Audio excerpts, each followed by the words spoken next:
గత సంవత్సరం అంటే 2025 నుండి 2026 ఫిబ్రవరి మధ్య చనిపోయిన టాలీవుడ్ యాక్టర్స్ గురించి ఈ వీడియోలో తెలుసుకుందాం.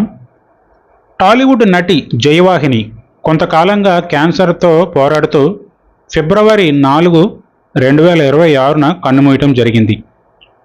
ఇక సర్పయాగం, ఒరే రిక్షా, శ్రీరామదాస్ వంటి సినిమాల్లో నటించిన రఘునాథ్ రెడ్డి గారు తన కెరియర్ మొత్తంలో 350 పైగా చిత్రాల్లో నటించారు.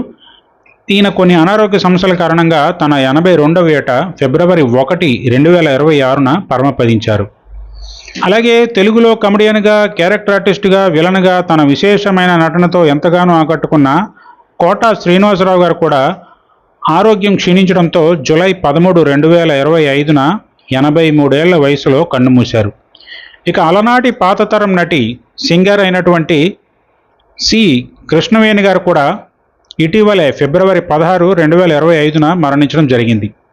ఇక అలాగే comedian and villain artist fish Venkat కూడా ఇటీవలే కిడ్నీ సమస్యతో బాధపడుతూ జూలై 18, 2025న కన్నుమూశారు.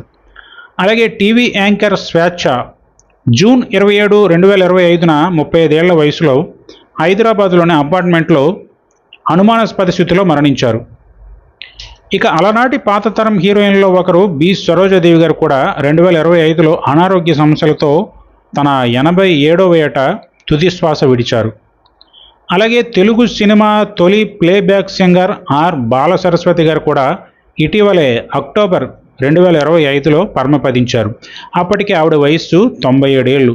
ఇక అలాగే నటుడు విష్ణుప్రసాద్ కూడా కేవలం 49 ఏళ్ల వయసులో లివర్కి సంబంధించిన సమస్యతో 2025 మేలో మరణించారు.